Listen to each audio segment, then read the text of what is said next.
the government of the Republic of Kenya announced that they have a program, namely providing free education to their citizens through radio broadcasts. The only requirement is to bring a birth certificate. The news then went viral and made parents flock to take their children to elementary school to register their children to get education. On that occasion, there was something unique, because in the middle of a sea of small children, there was an old man who also came to register. He is Kamani Maruge. He came to the school to study. He was then approached by a woman named Jane Abinchu, who was the principal, and a teacher named Alfred. Maruge immediately gave Jane flyers with free school information. Jane, who knew what Maruge meant, explained that schools were for children only. However, Maruge disagreed with Jane's statement, because the information he got from the radio was that school was free for everyone, not just for children. Alfred, who heard those words, felt ridiculous with Maruge's request. He took Jane back to work, because he felt they would waste hundreds of parents registering their children if they had to serve the old man. After all, if he wants to study, Maruge must have his own books and stationery, said Alfred. The next day, the first teaching and learning activities began. While Jane was teaching, Alfred approached her in class and asked Jane to come out. He intends to inform Maruge's arrival. Alfred immediately approached Maruge, and as usual he asked Maruge to come home. Maruge will never be accepted to school, because he doesn't wear a uniform. Alfred thought that Maruge's life was already difficult. For sure Maruge would not be able to fulfill the requirements, because he did not have the money to buy a uniform.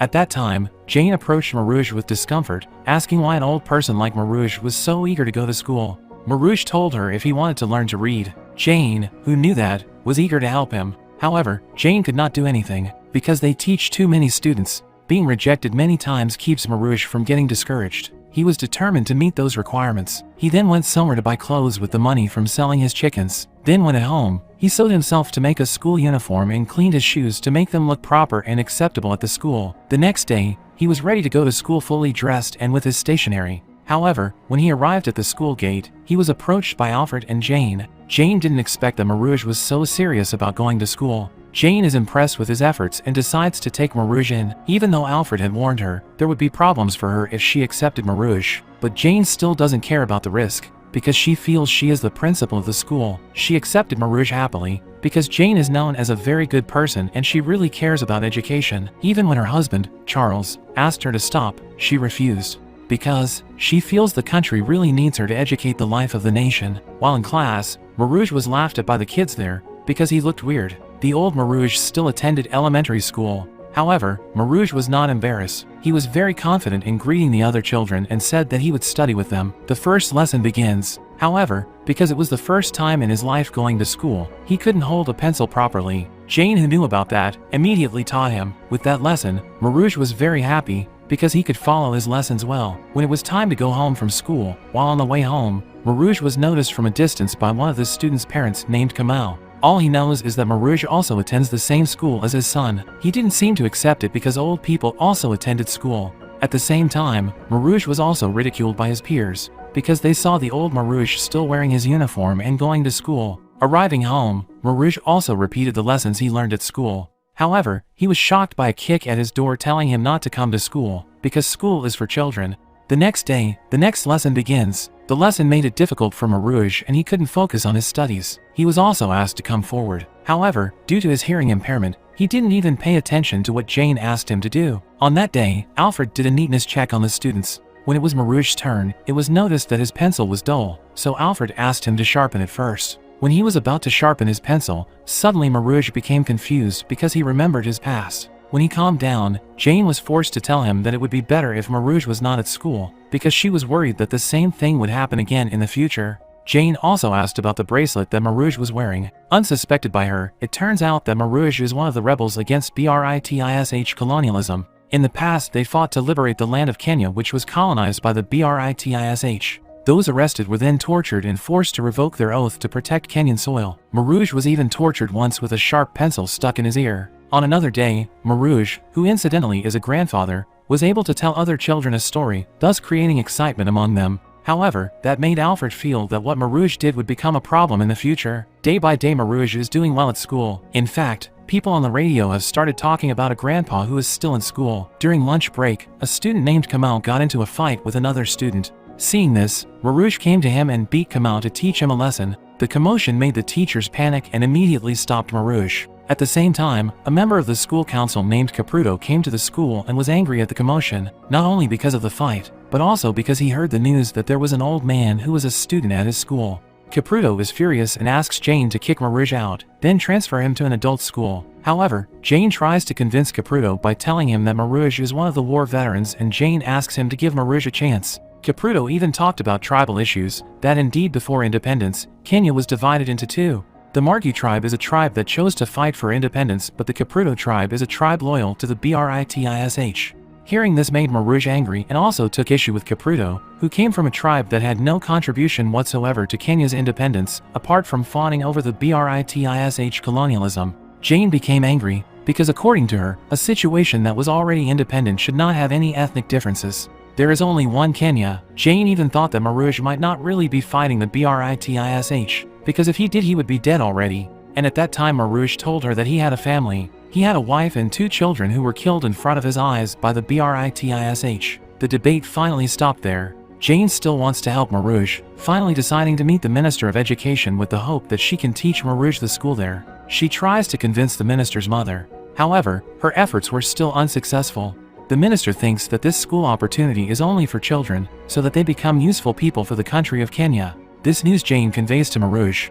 He was forced to change schools in an adult's place in the city if he wanted to continue his education. So, the next day, Maruge was forced to walk several kilometers to the school in town because he didn't have the money to take the bus. Arriving in the city, he even looked like a madman. The school situation in the city is very different from that in the village. In the city, the students have no desire to study and the atmosphere is not very conducive. Moreover, the lessons weren't basic lessons for Maruge. After returning from town, Maruge came to Jane and said that he could not attend adult lessons and begged Jane to accept him again at the school. He just wanted to learn to read. Because when he was kids he did not have enough economic ability to go to school. He said that he had a letter from the president that he had to read himself. That is the reason why he was so desperate to learn to read. Jane, who knows about it, tries to help him and begs Capruto to reconsider his decision. However, the attempt was still rejected. Maruge, knowing Capruto's statement like that, felt disappointed and left Jane. The next day, while at school, Maruge comforts the children in class one last time as a goodbye. Seeing that, Jane decided to accept Maruge. However, not being a student, but being her companion so he can entertain the children in class. That also made Maruge very happy. Because of his virality at the time, reporters from several countries were interested in interviewing Maruge. They wanted to cover a grandfather who still wanted to attend elementary school, and because of that interview, Maruge became famous everywhere to America. He is considered as a person who motivates everyone to be able to fight defeat, and Jane is also in the spotlight because she is the one who gives Maruge a chance. However, the news turned into a conflict that made parents dislike Jane, so they staged a demonstration at school, because Jane was considered to be only seeking profit for herself so she could be famous. It also made Capruto go back to school and scold Jane's own decision. Capruto is still bringing up the Maruge tribe, so Jane keeps reminding them that they should have forgotten what happened in the past. Capruto's anger did not stop Jane from stopping Maruge, so that Maruge could read little by little. One day, Jane got a call from someone who was terrorizing her. The terror thinks that Jane is getting money behind the actions that help Maruge. It scared Jane, make she asked her husband to come home. It didn't stop there. Charles was also terrorized. He was informed that because he worked in the city, he was not aware that Jane, his wife, often went out with other men. Time passed. His Kamal father was not pleased with Maruge's presence at school. He accuses Maruge of getting money from the media that reports on him.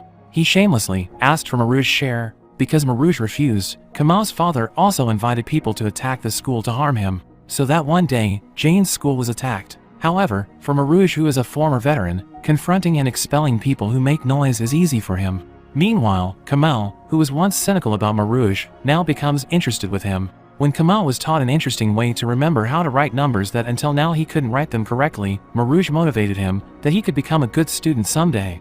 On that day, Jane received a letter from the Minister of Education, and she did not expect that she would be transferred to Turkana, a village farther from where she lives now, and of course making her even further away and unable to meet her husband. This made Charles ask Jane to resign. However, Jane stubbornly kept her job. This made Charles even more convinced that his wife was really having an affair. Jane did not expect that behind her good intentions, Charles instead accused and believed in slander from other people. Jane also gives the news to Maruge that she will be transferred to Turkana.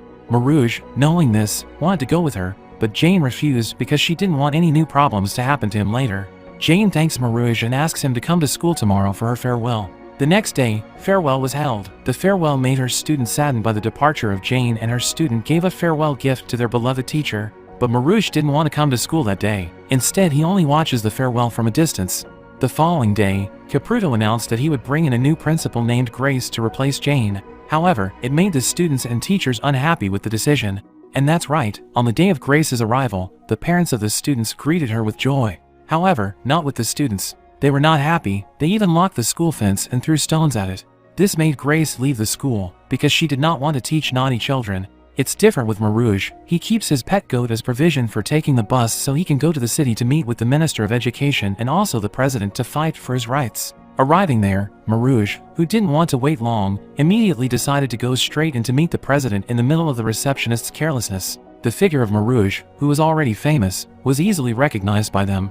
There, Maruge directly reminded them about the history of Kenya's struggle for independence. Previously in that room, the only thing stuck there was a photo of the Queen of England until they achieved independence. The moment of silence, when Maruge opens his shirt and reveals his scars that the British did to him in the past, proves that he and other warriors have made sacrifices for the current generation. However, now they are even being unfair to a teacher who is struggling to educate the new generation. Maruge begged and asked that Jane be returned to her old school, and then Maruge left the room. One day, while at school, Maruge didn't expect his struggle to pay off. Thanks to his struggle, Jane was able to return to the school. Maruge and all his students are happy to welcome Jane, who is now back at their school. Long story short, one day Maruge came to school with his letter because until now he couldn't read fluently and there were words he didn't know. He finally decided to ask for help from Jane or Alfred to read the contents of the letter. The letter was read by Alfred. A letter from the President of the Republic of Kenya containing thanks to Maruge for his past struggles. Therefore Maruge will receive compensation for his struggle for the Republic of Kenya. The list of places where Maruge was detained was also written in the letter. Jane and Alfred, who heard this, realized that Maruge's struggles when he was young were no joke. Years of being a prisoner, being tortured, even almost dying to fight for the country's independence. After knowing the contents of the letter, the atmosphere became emotional and Maruge became relieved.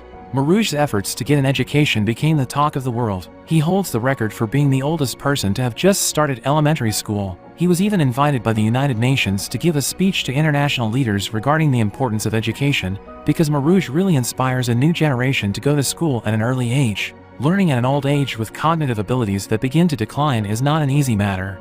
But it is not something that is impossible to do.